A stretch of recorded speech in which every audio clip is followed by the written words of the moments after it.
നമുക്കേ അകത്തേക്ക് പോയാലോ?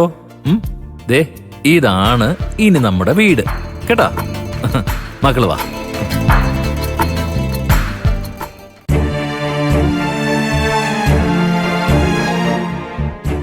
ഇനി മുതല് നമ്മൾ ഈ വീട്ടിലാണ് താമസിക്കുന്നത് കേട്ടോ.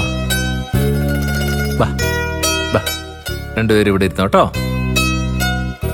ദേ ആനക്കുട്ടി, ദേ ഒരു പുലിക്കുട്ടി. മുത്തശ്ശനിപ്പോ വരാട്ടോ. മാഷേ, അല്ല ഇവരെ വിനയന്റെ വീട്ടിൽ നിന്ന് മാഷ് ഇങ്ങോട്ട് വിളിച്ചോണ്ട് വന്നാണോ? അല്ല ഭാനുമേ, വിനയൻ ഇവരെ ഇന്നലെ അമ്പിളിയുടെ അടുത്ത് കൊണ്ടുവന്ന് വിട്ടിട്ട് പോയി. ഇന്ന് ഞാൻ എന്റെ ഈ കുഞ്ഞുങ്ങളെ ഇങ്ങോട്ട് കൂട്ടിക്കൊണ്ടുവന്നു.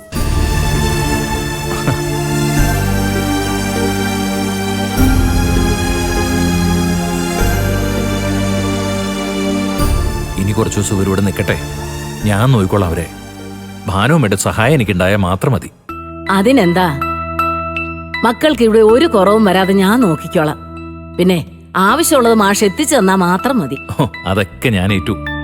ഒന്നിനും ഒരു കുറവും ഞാൻ ഇവർക്ക് വരുത്തില്ല. കുറച്ച് ദിവസത്തെ കാര്യം മാത്രമേ ഉള്ളൂ ഭാനുമേ. മഞ്ചാടിമോളുടെ പരീക്ഷ കഴിഞ്ഞാൽ ഞങ്ങൾക്ക് പഞ്ചരത്നത്തിലേക്ക് പോവാം.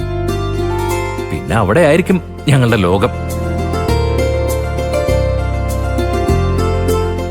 അപ്പോ വിനയൻ ഇനി ഇവരെ തേടി വരത്തില്ലേ മാഷേ? അല്ല, ചീരുവിനെ ഇനി അവന് കിട്ടില്ല എന്ന് തോന്നിയപ്പോ വിനയൻ അവന്റെ തനിക്കൊണം പുറത്തെടുത്തു അല്ലേ മാഷേ? ചീരുമോള് പണ്ട് പറഞ്ഞതാ ശരി, കുടിച്ച വെള്ളത്തിൽ വിശ്വസിക്കാൻ പറ്റാത്തവൻ അവൻ. വിട്ടുകള ഭാനുമേ.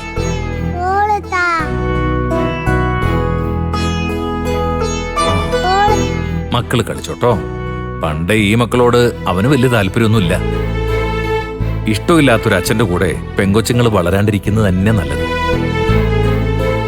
ഇവരുടെ അമ്മ തിരിച്ചു വരുന്നതുവരേക്കും ഇവരുടെ അമ്മയും അച്ഛനും ഒക്കെ ഞാൻ തന്നെയായിരിക്കും. അത് മതി മാഷേ. 5 പെൺമക്കളെ വളർത്തി വലുതാക്കിയ മാഷിന് ഈ മക്കളെ സംരക്ഷിക്കാനുള്ള ആയുരാരോഗ്യം ദൈവം തരും. ഭാനുമ കുറച്ചു നേരം ഇവരൊപ്പം ഒന്നിരിക്കെ. ഞാൻ പോയിട്ട് ഇവരെ മുറിയൊക്കെ ഒന്ന് ശരിയാക്കിയിട്ട് വരാം. പിന്നെ ഇവർക്ക് രണ്ടുപേർക്ക് അവിടെ ഇരുന്ന് കളിക്കാലോ. അപ്പോഴേക്കും ഞാൻ ഇവരുടെ പാലും മറ്റു സാധനങ്ങളൊക്കെ വാങ്ങിച്ചോണ്ട് വരാം. അയ്യോ, മാഷ് ഇപ്പൊ തൽക്കാലം മക്കളുടെ കൂടെ ഇവിടെ ഇരിക്കും.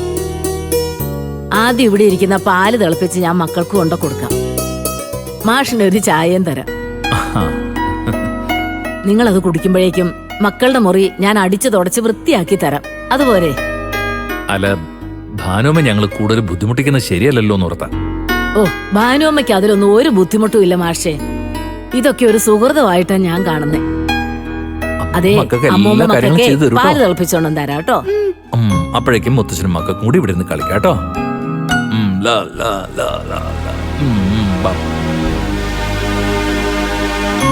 മുത്തച്ഛനൊരു ഉമ്മാന്നേ.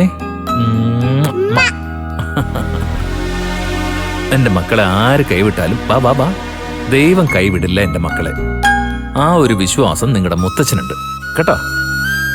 മോളിക്കരണ്ട മോളിക്കരണ്ട മോളിക്കരണ്ട, ഇവിടെ താഴ്ത്തേക്ക് നിൽക്ക്. ഇട്ടോട്ട് വീഴും വീഴും വീഴും.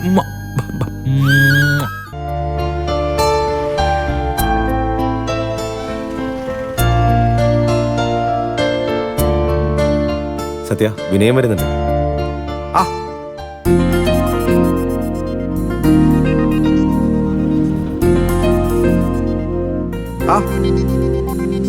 എന്താ ട്രാവൽസ് മുതലാളിമാർ ഇവിടെ വന്നിട്ടാണോ ചായ കുടിക്കുന്നത്?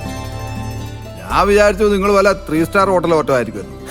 3 സ്റ്റാറിൽ പോയിരിക്കാൻ കാശില്ലാഞ്ഞിട്ടല്ല, ഞങ്ങൾക്ക് ഇതാ ഇഷ്ടം, അതുകൊണ്ടാ. അല്ലേ സത്യ? അതെ, ഇതിന്റെ ഒരു സുഖം ഒരു 3 സ്റ്റാറിലും 5 സ്റ്റാറിലും കിട്ടില്ല. എങ്കിൽ എനിക്കൂടി ഒരു ചായ പറയണോ, എനിക്കും ഇതാ ഇഷ്ടം. ചേട്ടാ, ഒരു ചായ കൂടി. ഞാൻ ട്രാവൽസിൽ പോയിരുന്നേ, അവിടെയുള്ളൊരു വണ്ടിക്കാരനാ പറഞ്ഞത് നിങ്ങൾ ചായ കുടിക്കാൻ ഇറങ്ങിയത്. അപ്പൊ പിന്നെ വണ്ടി അവിടെ ഇട്ടിട്ട് ഞാൻ ഇങ്ങോട്ടേക്ക് നടന്നു. അല്ല, എന്താ വിനയ പ്രത്യേകിച്ച്?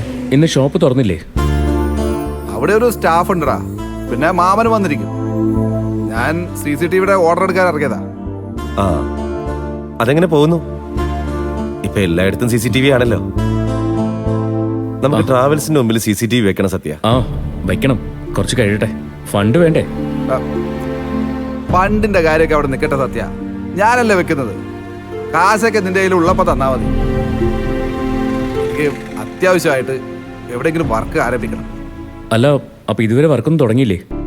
എവിടെ